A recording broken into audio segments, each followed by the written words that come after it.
მოგესალმებით ძვირფასო მეგობრებო, დადგა ჩვენს არხზე საახალწლო გათამაშების დრო და მე და შოთამ გადავწყვიტეთ, რომ ჩვენი არხის სახელით გავათამაშოთ შესანიშნავი საახალწლო საჩუქარი. რა საჩუქარია შოთა შეგიძლია უთხრა მაყურებელს? ესე იგი, ჩვენ მოგესალმებით პირველ რიგში მეგობრებო, ჩვენი საჩუქარი არის ავტომობილის ლედნათება, რომელიც ყველა ავტომოყვარულს, რომელსაც უწევს გოგა ტყეში და ბუნებაში სიარული, აბსოლუტურად ყველას გამოადგება. ეს ლედნათურები გადმოგცდა მაღაზია All-Terrain-მა. აქვს ამ კონკრეტულ მოდელს ორი რეჟიმი, საიდანაც შეგვიძლია ვმართოთ, თუ გვინდა ჩავრთავთ ყვითელ ნათებას, თუ გვინდა ჩავრთავთ თეთრ ნათებას, ყვითელი ნათება, რომელიც ყველანაირ უამინდობაში გამოგვადგება, ხოლო თეთრი ნათება ჩვენი გზის კაშკაშად გასანათებლად მოკლედ. რა არის მაშინ საჭირო გათამაშებაში მონაწილეობის მისაღებად, ამას გოგა გეტყვით ყველას. ხო, სრულიად მარტივი სამი რამ. პირველი არხის გამოწერა, მეორე ვიდეოს მოწონება და მესამე კომენტარის დაწერა. აი ამ სამი მარტივი რამის საშუალებით შეგიძლიათ მოიგოთ შესანიშნავი საჩუქარი. კი ბატონო, და არ დაგვაუწყდეს კი გოგა უთხრა ჩვენს მაყურებელს, რომ Facebook-ზე მოძებნეთ მაღაზია All-Terrain-ი, შეზღუდული რაოდენობით არის აღნიშნული ლედები და ვინც ჩვენი პრომოკოდი 900 იქით მიწერთ, მოკლედ ამ გვერდს გექნებათ 15%-იანი ფასდაკლება ნებისმიერ ლედზე, რომელიც მარაგში ამ ეტაპზე. ძალიან კარგი. დაგემშვიდობებით მეგობრებო, წინ კი გელოდებათ შესანიშნავი ვიდეო ყაზბეგისაკენ. ჩვენ ყაზბეგში ვართ.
შოთა, რატო გააფრინე?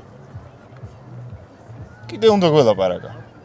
და აი როგორ მოხვდით ყაზბეგში, ამას ახლავე იხილავთ.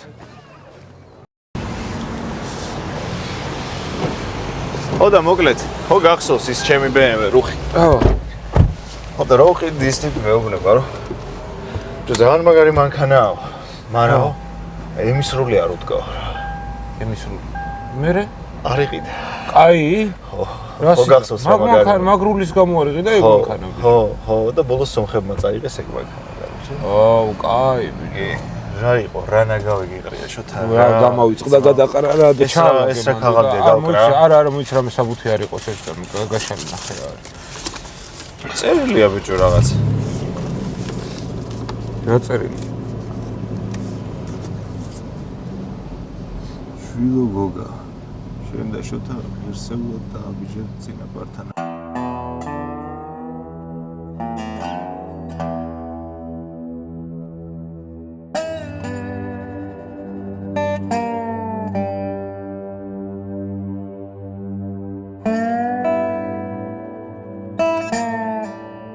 შვილო გოგა, შენ და შოთა ღირსეულად დააბიჯებთ წინაპართან ნაკვალევზე. თქვენმა აქტიურობამ ჩვენი ყურადღება მიიღო ზეციურ საქართველოში. რადგან ამ გზას შეეჭიდეთ, მოხუცი პაპის რჩევებიც გამოგადგებათ სამგზავროდ. რამოდენიმე დღის წინ ჩემი მოხევე ძმა ღინჯა ხულელი შეხვდა. თქვენთან დიდი მოკითხვა დამაბარა და თხოვნა შემოგითვალათ ჩემმა ბებერმა მოხევემ. ერთხელ კიდევ დაანახოთ მოხეული რიჟრაჟი. აბა შენიც გოგია, არ შემარცხვინა.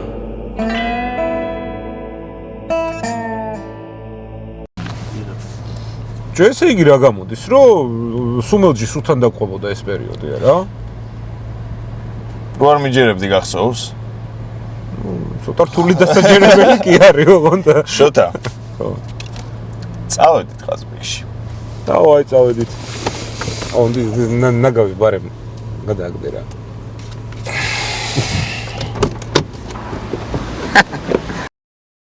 სუმელჯი პაპას წერილის შესაბამისად ჩვენს დავიძარით თბილისიდან და გეზი ავიღეთ ყაზბეგისაკენ.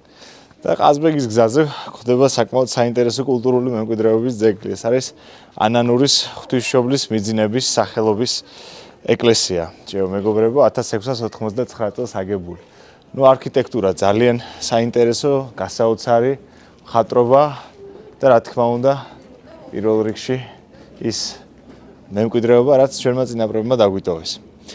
დავათვალიერებთ აქაურობას, გადავიღებთ და შემდეგ უკვე დავიძრობით ყაზბეგისაკენ. გზად თუ რაიმე საინტერესო შეგხვდება, კიდევ აუცილებლად გადავიღებთ.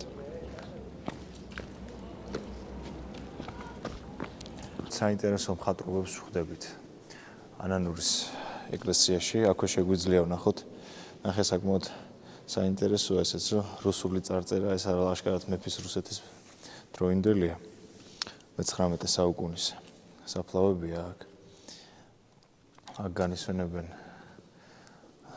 აქ მოღვაწე სასულიერო პირები. შეგვიძლია აი ეს კედლის მხატვრობაც ვნახოთ.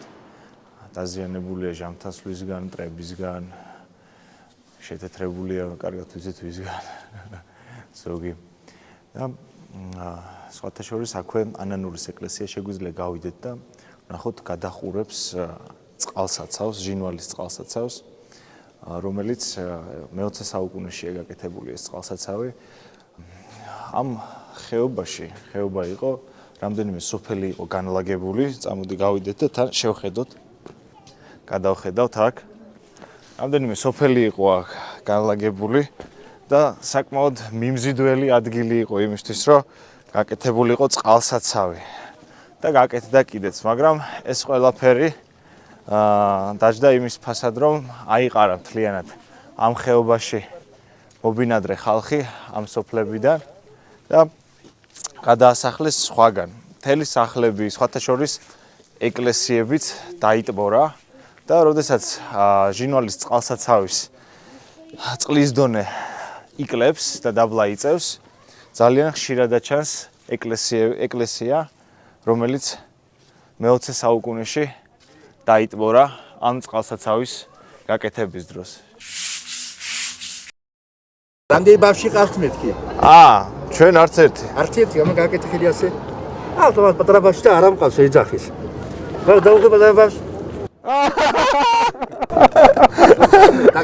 რა ის ბავშვთან თქვა თუნდი მომი. რა მაგარი ტიპია, ერი. ბორია. კაი. დაბხარაო ასე. აუჩარკა, რა ქვია? თომა. თომა და ბორია. ძმაკაცო ბენ თუ არა? ერთად გაიზარდა. რა საკეთებს თომა? კადრები ანანურის ციხესთან. ძალიან გაგიტკბა შენ აი აშკარად. ბიჭო, ნახე რა ჯიგარია. კაი. მითხარ მწვანე ბალა ხო? ეს გულივის. როგორ არის ვანახო, აჩუქო. მოკლედ, შოთამ თავისი ტოქსიკური სიმღერებით გზაში დამტანჯა, აღარ შემიძლია. აქ რა. მანდარინი სადა? არ გვიყიდი. ყავა? არც ეგ. აბა ამდენი რა არის გაგვიდეს? ბიჭო, ნახშირი რაღაცა ხორცი. ხო და ნახშირით გააშავა, ეხლა წყალი და სვი, რა ვიცი. წავედი. თუ და მანდარინის ფერიც კი არ იყო აქ რო გვეყიდა. ერთი ის კაკადო იყო ცოტა შეფერილი ასე. ისე ვითომ მართლა $5,000. კი, გოგო. ნეტა შემწვარს რა ფერი ექნება. აფანის არის. რა? ჩამოყვანა რთულია. რა ჩამოყვანა რთული, კაცო, კვერცხს გადმოიტან ჯიბეში ჩაიდებ და ეგ არის დასრულდა. გაათბე და გამოიჩეკე. გაათბე გამოიჩეკება, всё, რა, კაცო, გატყუებე რაღაცეებს, რომ კონკურენტი არ აყავდეთ თორე, ასე წავედით.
რამდენი ხანი მუშაობს?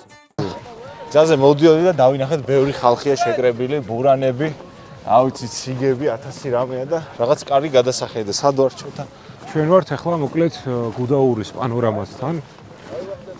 საიდანაც მართლა ძალიან ლამაზი ხედი იშლება, ახლა იქიდან რო ავოთ გამოჩნდება ბუკა.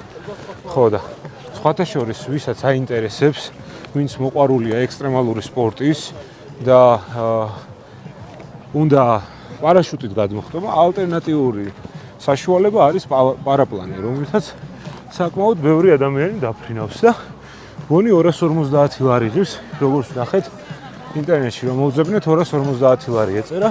მართლა? პარაპლანით დაშვება და ავიცი, ვისაც ეს სპორტი აინტერესებს, ძალიან კარგი საშუალებაა, რომ თან აი ამ ულამაზეს თოვლიან მთებზე ლამაზი ნახატებია შეხედე.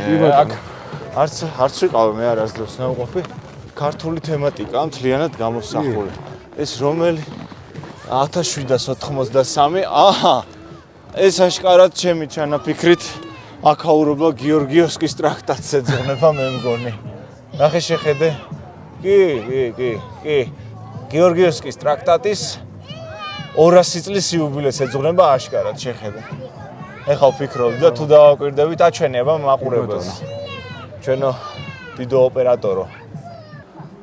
ესე იგი დაწყებულია მთელი ტრაქტორები. შეხედე. საბჭოთა კავშირის ტრაქტორებზე სიმღერა იწერებოდა. თენ ბრძოლის სცენები, შიგადაშიგ ქართველიერის ისტორია, მიწათმოქმედება, დედაშვილობა. ბატონო, წამოდით, თან იქითაც წავიდეთ, გადასახედებს გადავიხედოთ. ნახე. აუ, რა მაგარია ესე. ეგ რა ტბაა? არ ვიცი, ნახდად არ ვიცი რა ტბაა, მაგას მოვძებნი და გეტყვით. აქ ფული უნდა ჩააგდო თუ? კი. ჩემო მეგობრებო, პირდაპირ გეტყვით, რომ გაყოლე ფაზე არიან. ჩვენი ტელესკოპის მოყვარული ძმები. ჩანს რამე.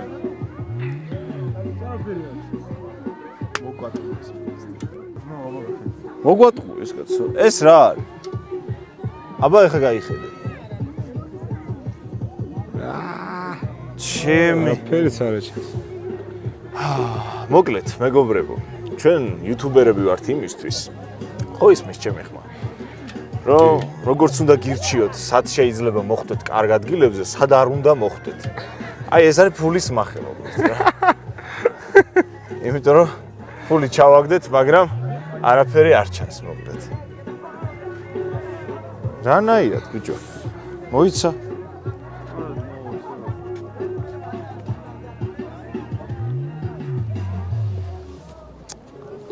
არაფერი არა აქ არა. დამიბურეთ ჩემი ლარიანი უკვე.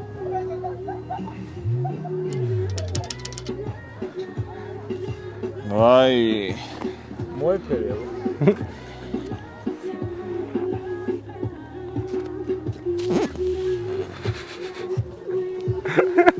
ბიჭო, აქ რა მხრიდან ცდილობს ოღონდაც გაიხედა. აქ რაღაცები მე დავამუღამე.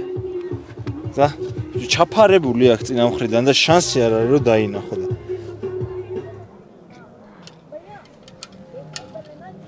სადმე რაღაცის დასაჭერი ხო უნდა გქონდეს არა? კაი გაანებე თავი რა. რა მეშლები. მინდოდა რომ დამენახა, შემესწავლა აქაურობა. ვაფშე ლომის აქედან არ აჩანს არა? არ ვიცი, არ მგონია.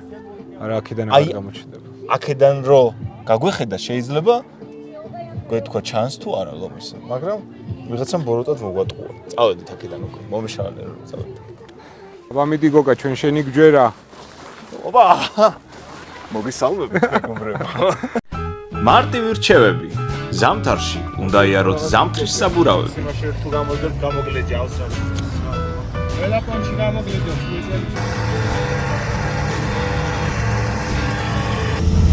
მიდი, მოდი. კიდე. ეგარ. მოდი. აი.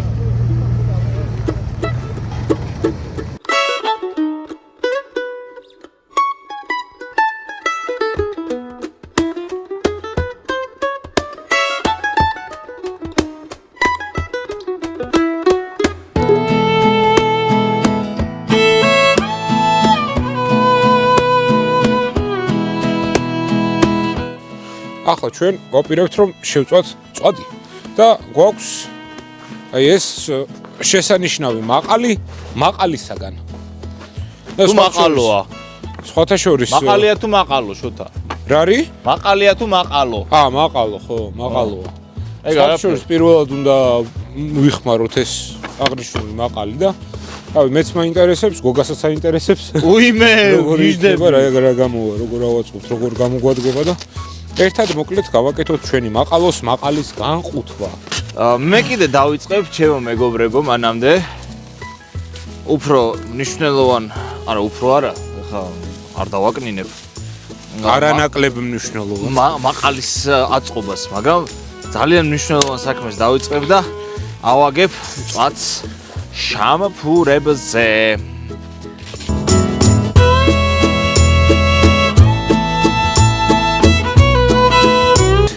всё. ჰაი. ჩვენი მაყალი, მე მგონი ძალიან კაი გამოვიდა რა გოგა. აბა. ნახე. ოუ, რა მაგარია. ძალიან მაგარი რამე. ძალიან.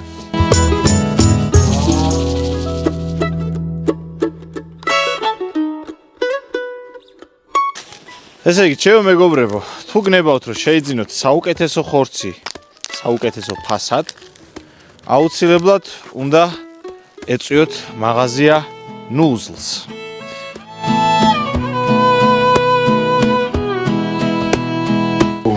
ეს ინვესტუმ რა. ეს არის ჩვენი, ესე იგი, ქობულეთელ ძაღლს რა ერქვა ჯანგო. ჯანგო, ხო. ეს ყაზბეგილ ძაღლს ქვია ლომა. ლომა. ლომა. მოდი. ამოდი აბა, ამოდი. ხოჩა. ვინ არის კაი კაცი? ჰოპ. მოგლეთ სტუმრების რაოდენობას მთელი ღამის მანძილზე არ უჩივით. წავედით შიგნით. შეუდექით გველეთის ჩანჩკერისაკენ მიმავალ აღმართს, მოგვიწია ფეხით წამოსვლა, იმიტომ რომ აგერ მანქანა აქ არის გაჩერებული, გზა საკმაოდ გაყინულია, ჩვენ მანქანას უდგა ემტე საბურავები და ერთი-ორ ადგილას ისე გადაგვაცურა, რომ აქ ძალიან ცუდი ადგილია. შეიძლება გადაიჩეხოს საერთოდ მანქანა, ამიტომაც შოთამაც დადოის დასკვნა, რომ ჯობია ფეხით ავისეირნოთ და ეს სადღაც 700 მეტრია ხო გასავლელი გველეთის ჩანჩქერამდე. გასავლელი პირველი საათი ხდება, ახლა 5 წუთი აკლია პირველს და მე ვფიქრობ, რომ სადღაც 9 საათში ყველაზე მაქსიმუმ ნელ-ნელა რო ვიაროთ, უნდა მივიდეთ რა ჩანჩქერამდე და ვითხრეს რომ გაყინული შეიძლება იყოსო ჩანჩქერი და ნახოთ ძალიან საინტერესო იქნება. ვფიქრობ გაყინული ჩანჩქერის ნახვა, რომელიც 15 მეტრას ითვლის სიმაღლეში. ხო. ისე ჯობია აქ ვიაროთ შოთა, იმიტომ რომ აქ მანქანის ნავალია და ფეხი მაინც არ ეფლობა. ძალიან ცივა მეგობრებო. ცივა, ძალიან ცივა, გაშინელი სიცივია. მანქანამაც შესაბამისად რაც შეძლო, კიდე კარგად იარა ამ ყინულზე რა. განახებთ ახლა ცოტა ხანში მივალთ იმ ადგილამდე, სადამდეც მანქანი შევძელით მისვლა და განახებთ გარემოს. სად ჩააცურა მანქანამ ცხვირი. ის არ არის, კალი არ არის. ხლა ვნახოთ. არა ცუდად გვაყრის ე. აი აქ არის უკვე გადასავარდნი.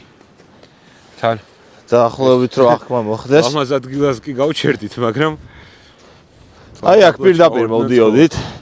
არაფერი. იდეაში მანქანა არ გადაგიყვანია შოთა, პირდაპირ გადაცურდა ეგრევე და. ხო. აქ ისეთი ციცაბო დაღმართია, თან ნახე რა შეესაქმე. აქ კი თოვლი თითქოს გვაჩვენებს, რომ კიდე გვაქვს ადგილი. მაგრამ სინამდვილეში ეს არის თოვლის ფენა. შეიძლება მანქანა ესევე გადავარდნილიყო რა. მაგას საშიშია. გავიგებთ, ისევ ჯობდა რომ გაგვეჩერებთ მანქანა, რომ შვიდად წავსულიყავით. გადავიაროთ 9-მთა. დავიაროთ. წავედით.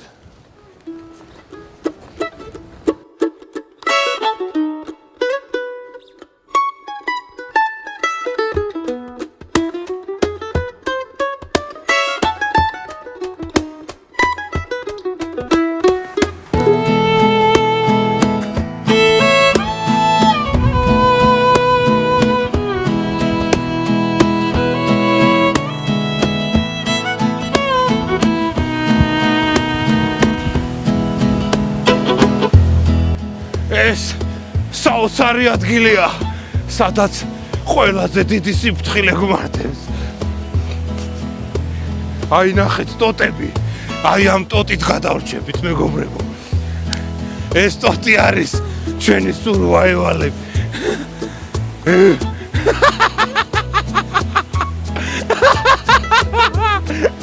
ის და ჩანს. წავედით.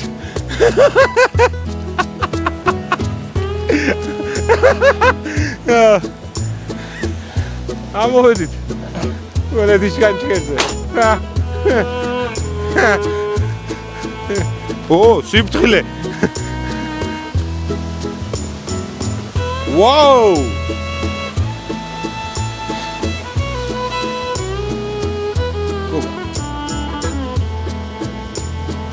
ველეთის ჩანჩქერზე ვარ.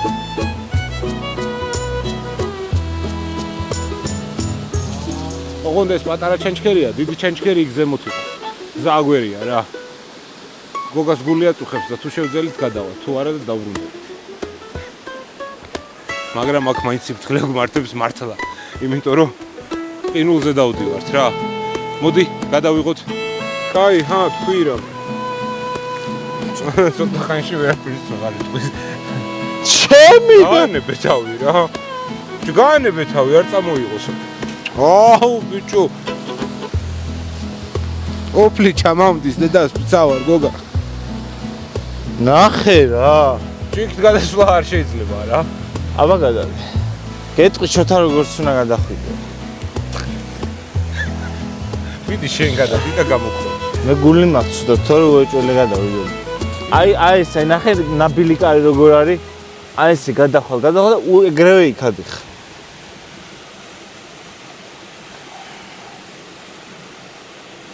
მიდი აბა. ხელი წამავლე. რა ხელი წაგავლო გამანებე თავის. ბაუ ჩამიტყდება ყველგან მევარდები, მე გადავები სანადიროდ მაგით აღარ დავდივარ რომ ყველა გუბეში მევარდები. ბოტები რატო არ წამოვლეს? კი წამოვლე. მიდი ჩაერბინე ზური ამოიტანე რა. ახლა რა გინდა მითხარ ეს ჩაგვიტყდება? აი ახლა გამოიწვია. ეს ზოგადად. ადამიანი, აი მშიშრობა უყავს ადამიანს რა. თუ ხარ მეომარი და ხარ უშიშარი. უნდა შეძლო რომ ღირსეულად დააბიჯო წინაპართან აკვალევზე.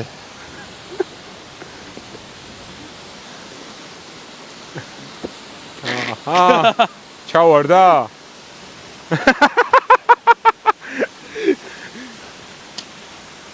გოგა მთავარია ღირსეულად. სეულად დააბიჯე გოგა.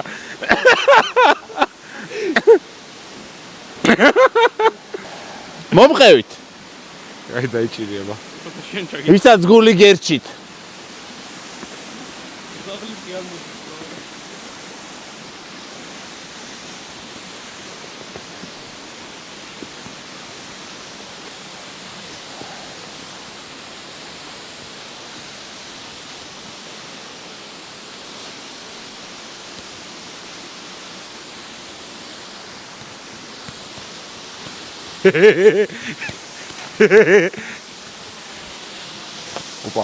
ოპა, ცეცხლი. მოდება ეს ყინული გავხეთქოთ.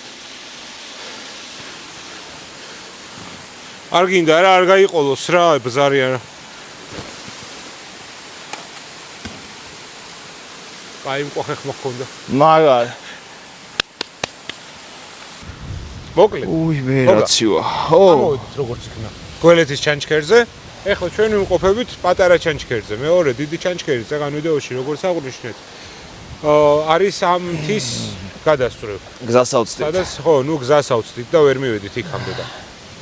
ავიცი, ჩემი აზრით ეს ჩანჩქერიც საკმაოდ ლამაზია გოგა რა. კი, გზასაცდენილის ყვალობაზე კი. ხო და. მოკლედ, ამ ჩანჩქერამდე რომ მოხვიდეთ, სოფელ გველეთში, როგორც კი შემოხვალ სოფელ გველეთში, დაახლოებით 30 მეტრში არის გადმოსახვევი ხელმარცხნივ და შემდეგ უმჯობესია თუ თოვლი დაკვდათ, თოვლიან ამინჩი წამოხოთ. ვაიმე? შეგხვდებათ გზაზე 9 თავიანი დევი. უნდა მოაჭრათ თავები, გაუჭრათ გული, გულში იჯდება მერცხალი, მერცხალს რო გახსნით, ეს არის რა ქვია. თოიბოქსისა. მერცხალს რო გახსნით, შეგიდება სპიჩკის კარობკა, სპიჩკის კარობკაში 30 ფიგურიანი მატრიოშკა. და მატრიოშკაში ნახავთ მცდარი გზის მარშრუტს. ო, მოკლედ 300 მეტრი არის ფეხით სავალი რა, დაახლოებით. არა, 300 არა, რატო? არა, კაცო, 700. სულდავიდან ქვემოდან რო გაჩერდე, ანუ დაბლა რო გაჩერო მანქანა და ამოხვიდე ჩანჩქერამდე, ჯამში გამოგდი 700 მეტრი სავალი ფეხით. მანქანით შეგიძლია შეიმსუბუქო გზა და დაახლოებით 300 მეტრამდე შეამოკლო ეს ფეხით გასავლელი მარშრუტი. შესაბამისად, ჩემი აზრით, აქ აღარ უნდა დავყოვდეთ დიდხანს, რადგან უკვე 2 საკლია 15 წუთი. გავაგზავნოთ გზა, ავიდეთ ახლა მოვინახულოთ გერგეთის სამება. შემდეგ გადავიდეთ სოფელ სნოში და დავბრუნდეთ უკვე თელავში ჩვენ სახლებში. რა სიტყვით? აი ეს გარშემო არის ძალიან საშიში. ხალხო აუცილებლად უნდა იყოს ფრთხილად. იმიტომ რომ გარშემო ეს არის სუყინული. თვითგადარჩენის წიგნი. აქ თვითგადარჩენაც აღარ გიშველით უკვე. ჩემი წიგნი აქ უძლურია მთლიანად. უნდა იხოხოთ და ისე ამოხვიდეთ. 700 მეტრი თქვენ რა გონიათ რატო არ დაღლილებ? ვიხოხეთ და ისე ამოვედით. აუცილებელია 4-ზე უნდა ამოხვიდეთ. საათზე არა, ფეხზე. რიგი.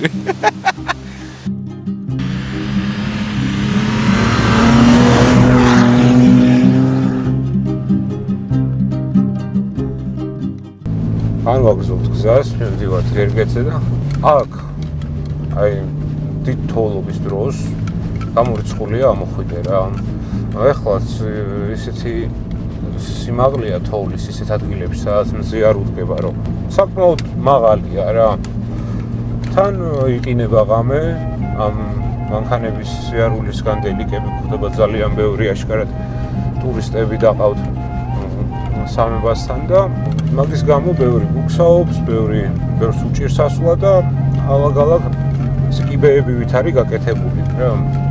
ხო და კარგი საბურავის გარეშე აქ წამოსვლა არ შეიძლება. ჩვენ არ უწევთ რეკომენდაციას ისე რა საბურავით აქ წამოსვლას.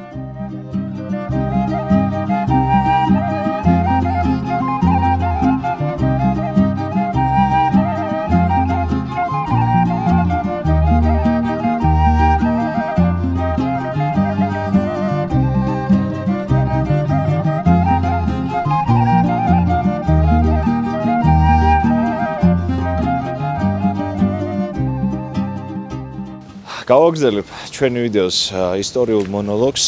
ვიდრე უშუალოდ ისტორიაზე გადავიდოდე, ძალიან ძლიერი ქარია. კაცრი პირობებია აქ ძალიან. გზაც საკმაოდ რთული იყო.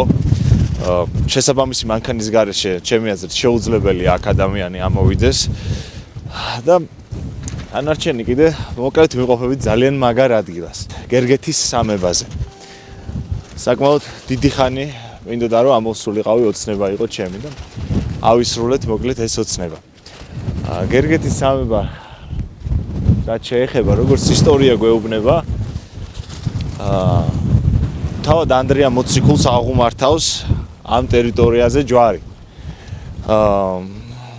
ისტორიის მიხედვით ვახტანგ გორგასალს მიაწერენ გერგეთის სამების ეკლესიის აშენებას.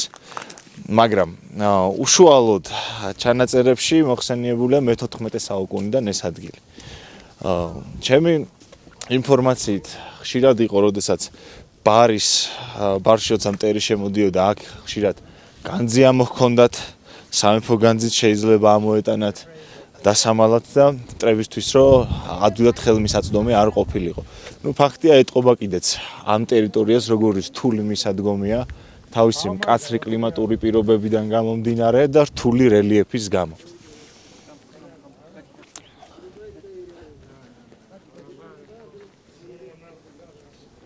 წავიდეთ, გადავხედოთ სხვა ხედებსაც. ხო, კიდე რაც არის საინტერესო სხვათა შორის, ამ ტაძრის ასაშენებლად 2 კილომეტრის სიშორიდან მოჰქონდა თქვა. წარმოიდგინეთ, ვინც აქ არის ნამყოფი, ნახავს რა გზაა ჯერ მარტო დღესდღეობით სამანქანი გზა როგორი რთულია და ახლა კიდე შუა საუკუნეებში როგორი რთული იქნებოდა აქ ალბათ კამეჩის ურმებით ან ცხენის ურმებით ამოეზიდათ სამშენებლო მასალა და სამშენებლო ქვები. თლილი ქვებია გამოყენებული, შირიმის ქვები უმეტესად არ გვხვდება აქ. დანარჩენი აი აქ. დანარჩენი კედლები მშრალი წყობით არის გაკეთებული და სხვათა შორის ადრე აქ გარშემო იყო გალავანიც გაკეთებული ეკლესიის გარშემო. რათა ანუ თავდაცვითი ფუნქციაც ჰქონდა, არა მხოლოდ სასულიერო დანიშნულების იყო ეს ადგილი. დავაკვირდეთ აი ამ ლამას ჩუქურთმებს როგორ არის გამოკვეთილი. ულამაზესია და ფაქტობრივად 1000 წლეულის ისტორიას ვეხებით ახლა როცა ჩვენ აქ ვდგავართ. სამწუხაროდ ტაძარში კი შევედით, კი არა, ტაძარში შევედით, მაგრამ სამწუხაროდ გადაღება აკრძალულია ტაძრის შიგნით. ამიტომაც ვერ შემოგთავაზებთ იმ კადრებს, რაც ჩვენი თვალით ვიხილეთ ტაძარში. მაშინ ერთადერთი რაც შემიძლია არის ის, რომ გირჩიოთ, ამობრძანდეთ აქ, მოილოცოთ აქაურობა. ნუ დავაკვირდი და ქართველებზე მეტად ბევრ ტურისტს ვხედავთ აქ. ქვეყნისთვის რა თქმა უნდა ძალიან კარგია, ტურისტული პოტენციალი, გააჩნია ჩვენ ქვეყანას უზარმაზარი და ვითარდება კიდეც ეს ყველაფერი, მაგრამ უფრო მეტ ქართველსაც ვისურვებდი, რომ ასეთ კულტურულად და სულიერად მნიშვნელოვან ადგილზე ამოსულიყვნენ ჩვენი სამშობლოს წარმომადგენლები. ეხლა გავაგრძელებთ ჩვენს გზას, ჩვენს მარშრუტს და წავალთ სნოში. სნოში გველოდება, პირველ რიგში ეს არის ჩვენი პატრიარქის სოფელი ილია მეორესი და თუ გაგვიმართლა, შევხვდებით ერთ ძალიან საინტერესო ადამიანს, რომელიც იქ არსებულ ლოდებზე კვეთს ქართველი გამოჩენილი მწერლების, პოეტების და საზოგადო მოღვაწეების სახეებს, როგორც ვიცი. დროებით. უპრეცედენტო შემთხვევა მოხდა მეგობრებო. ჩვენ ვიმყოფებით ახლა ეგვიპტეში, სადაც ბოლო 300 წლის მანძილზე პირველად მothoვა. ამით ტვირთებსაც ხო ეზიდებიან? ეს ტვირთებისია. ხო. ის ერთკუზიანები, დოღები და ხო, ისინი სწრაფებია უფრო.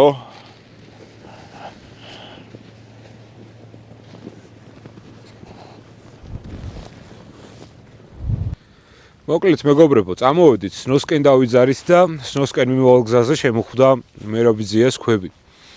სამწუხაროდ მერაბიძია არც დაგხვდა ჩვენ აქ და ვერ გავესაუბრეთ. ვერ გამოვკითხეთ, რატომ დაამზადა ეს ქვები, რატომ საიდან წამოუვიდა ეს იდეა, რომ ქვაზე კვეთა დაეწყო და ასე შემდეგ. თუმცა ჩვენ ერთი ის გადაგვჩენია, რომ ეს ულამაზესი ნაკეთობები დაგათვალიერებინოთ თქვენ ყველას. ყველა ქვას თავისი ხიბლი აქვს და ყველა ქვა თავისებურად ლამაზია და რა ვიცი, ძალიან დიდი შრომაა და ძალიან დასაფასებელია ეს ყველაფერი, რასაც მერაბიძია აკეთებს. ისე კაი სიმპათიური კაცი კია, ხო იცი? კი. წერულვაშიანი. ბევრი ქვათაყვანისცემელი ქალები იყო. აი ესეც ძალიან ახე. როგორი თიელი კაცის სახეა.